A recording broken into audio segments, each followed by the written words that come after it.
It all started on what I thought was going to be the perfect Saturday afternoon. The sun was shining. The backyard smelled like mesquite wood, and I had just dropped a few thick steaks onto the sizzling grill. Family was on the way. The cooler was stocked, and I was finally looking forward to a weekend where nothing could possibly go wrong. But that's when I heard it. The sound that would change everything. Sirens. At first, I thought they were just passing by. My house isn't exactly in a quiet neighborhood, and emergency vehicles come and go. But as the wail grew louder, my stomach sank. They weren't passing by. They were headed straight for me. Within moments, two police cruisers pulled right up in front of my house. The officers stepped out, hands resting near their belts, eyes scanning my property like they had just rolled up on a crime scene. My grill hissed and popped in the background, completely out of place with the intensity of the moment. I stood there, tongs in hand, utterly confused. "Afternoon, officers," I managed to say, my voice half nervous, half curious. That's when one of them looked at me with the most serious expression I've ever seen and said, "Sir, we received a 911 call about a fire hazard and possible illegal activity happening here." Illegal activity? At a barbecue? My brain scrambled for answers, and then it hit me. My neighbor, Karen. Karen had been a thorn in my side ever since I moved in. She was the kind of person who peeked over fences, documented every small thing on her phone, and acted like she was the president of a non-existent neighborhood association. If a leaf from my tree drifted into her yard, she'd find a reason to knock on my door about it. And now, apparently, she had escalated to calling 911 over me, cooking burgers and steaks in my own backyard. But here's the thing, Karen wasn't content with just filing a noise complaint or grumbling under her breath. No, she told the police something far bigger, something outrageous enough, that it sent two officers racing to my home with lights flashing. As the officers stepped closer, one of them sniffed the air and glanced toward the grill. The smell of seasoned meat clearly didn't match the emergency they were expecting. One of them even smirked before shaking his head. But just as I thought they were about to leave, they asked me a question that sent a chill down my spine. It was something I never would have expected, and it made me realize Karen's complaint wasn't just about barbecue, it was about trying to ruin me. "Sir," one of the officers said, narrowing his eyes as he glanced at the grill, "we need to ask, are you burning anything other than food here?" I blinked, stunned. "What? No, just burgers and steaks. You can literally smell them." The second officer leaned closer, his voice lower, almost apologetic. "The 911 call we received wasn't just about smoke. The caller claimed you were disposing of something dangerous in the fire, possibly chemicals. Or worse." My jaw dropped. Karen hadn't just complained about smoke or noise. She had accused me of something criminal. Suddenly, this wasn't just an annoying neighbor dispute. This was serious. The police weren't here to check if my steaks were medium rare. They were here to investigate a possible crime scene. I gestured wildly toward the grill. "Look for yourselves! It's just meat." "That's it." The officers exchanged a look, and one walked closer. He peered at the sizzling steaks, flipped one over with my tongs, and gave a half laugh. "Sir, this is definitely food." Relief washed over me, until I heard the unmistakable sound of a voice shrieking from across the fence. "There, right there! That's what I was telling you!" It was Karen, marching toward us with her arms folded, face red with rage. She was already in full performance mode. "Officers, I told you, he's creating a dangerous situation. The smoke is toxic. He's poisoning the neighborhood." The officers tried to remain professional, but I saw their expressions shift. One muttered under his breath, "Toxic smoke? From a barbecue?" Karen didn't stop there. She pointed dramatically at my cooler. "And that? I demand you check what's inside. He's hiding things.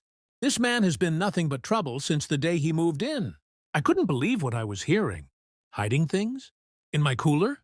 It was stocked with sodas, beer, and a few side dishes my wife had made. But the way Karen spun it, you'd think I was running some secret operation.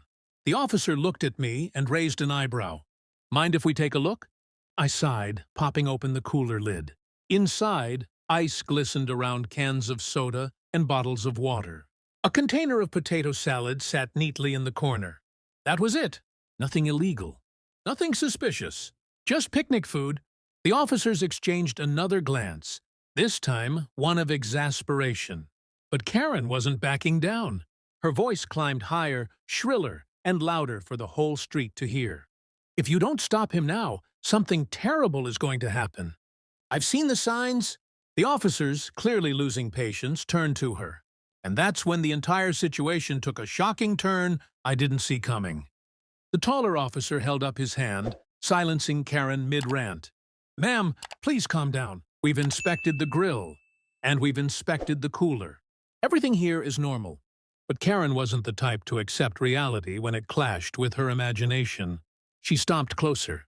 Her finger pointed straight at me like I was a criminal caught red-handed. "No, you don't understand. He's dangerous. He's reckless. I've seen him dragging suspicious bags into his garage at night." I couldn't help it. I laughed. Not the best reaction, but the claim was so ridiculous I couldn't stop myself. "Suspicious bags? You mean the garbage? The trash I put out every Tuesday like everyone else?" Karen's face twisted, her voice rising to a near scream. "That's what he wants you to think. He's hiding something from all of us. Just look at that smoke. It's black. It's evidence of hazardous material." The officer closest to the grill shook his head and muttered, "Ma'am, that's not black smoke. That's mesquite. It smells delicious, actually." For a split second, I thought the situation might finally diffuse. But then Karen pulled out her phone. "I'm documenting this. When the neighborhood finds out you ignored a public safety threat, you'll regret it." She waved her phone like a weapon, angling it at the officers, at me, even at the grill. That's when the shorter officer's patience finally snapped. "Ma'am, enough. If you continue to interfere, we'll have no choice but to cite you for filing a false report." Karen froze. For the first time that afternoon, she looked genuinely rattled. "False report? Are you accusing me of lying?" The officer's voice was calm but firm. "We respond to emergencies." "This is not an emergency. This is a family cookout. Wasting police resources like this is unacceptable." I stood there, stunned, but also secretly enjoying every second. Karen's theatrics were finally blowing up in her face. But Karen, being Karen, wasn't ready to back down completely. She crossed her arms, glaring at me with eyes full of venom. "Fine. If the police won't do anything, then I'll take matters into my own hands." "This isn't over." Her words hung in the air like a threat. And as she stormed back toward her house, I had a sinking feeling this wasn't just about a barbecue anymore. Karen wasn't finished with me. She was planning something bigger, something that could cause even more chaos. And sure enough, just a few days later, she proved me right in the most unbelievable way possible. For a couple of days after the barbecue incident, things were oddly quiet. No police, no yelling over the fence, no passive-aggressive notes on my door. Part of me thought maybe, just maybe, the officer's warning had finally gotten through to Karen. But deep down, I knew better. Karen wasn't the type to back down. She was the type to double down. Sure enough, on Wednesday afternoon, I came home from work to find a bright orange notice taped to my front door. My stomach dropped as I peeled it off and read the words: "Immediate cease and desist. Unauthorized outdoor cooking activities." At first, I laughed out loud. Cease and desist? For grilling in my own backyard? But the laughter didn't last long. The notice had an official-looking letterhead from what Karen claimed was the Neighborhood Environmental Protection Committee. Except here's the thing. There was no such committee. I knew exactly who was behind it. That evening, I heard voices outside and peeked through the blinds. There was Karen standing in her driveway, handing out photocopies of the same notice to neighbors like she was leading a campaign. I could see her lips moving, pointing toward my house, whispering warnings about toxic smoke and dangerous behavior. I wanted to march right out there and call her bluff, but I stopped myself. Instead, I started documenting everything. Photos of the notice, videos of Karen's little street corner speeches, even screenshots from my security cameras. If she wanted to play dirty, I was ready to keep records. The next day, I got a knock at my door. Not the police this time, but two of my neighbors. They looked awkward, shifting on their feet. "Hey, one of them began. Karen's been saying some things. She claims you're breaking health codes with your grill. Is that true?" I invited them into the backyard, showed them the grill, the setup, everything. Nothing illegal, nothing unsafe. Just a normal barbecue setup like any other family would have. By the time they left, they were shaking their heads at Karen's nonsense. It was clear she was trying to turn the neighborhood against me, but it was starting to backfire. People were realizing she was more interested in drama than facts. Still, Karen wasn't giving up. That weekend, she made her boldest move yet. I woke up Saturday morning to find not one, not two, but three city officials standing on my front porch, clipboards in hand.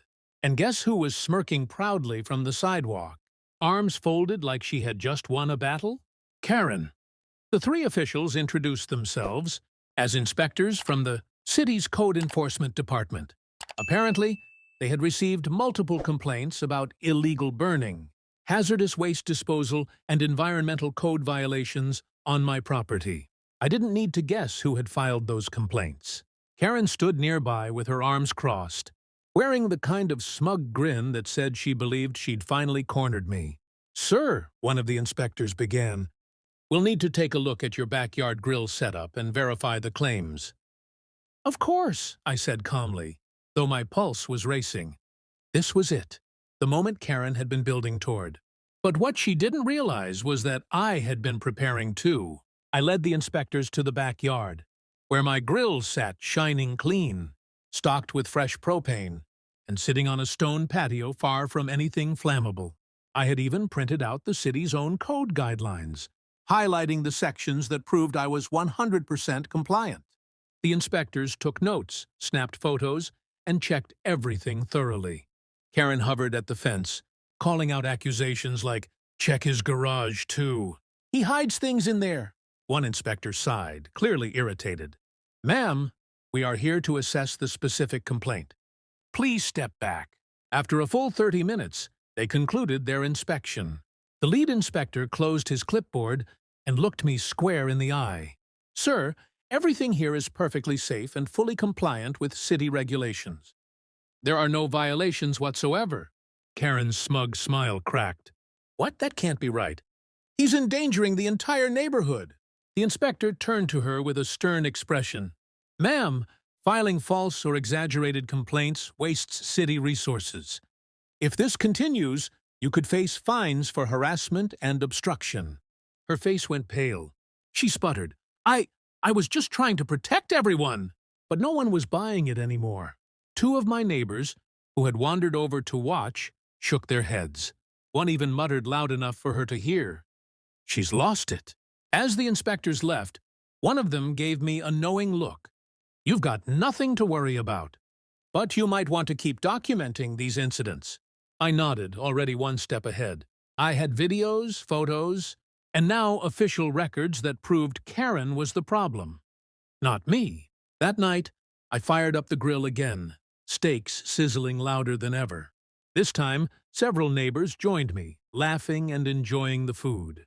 Karen stayed inside, curtains drawn, her campaign against me utterly destroyed. The police hadn't believed her.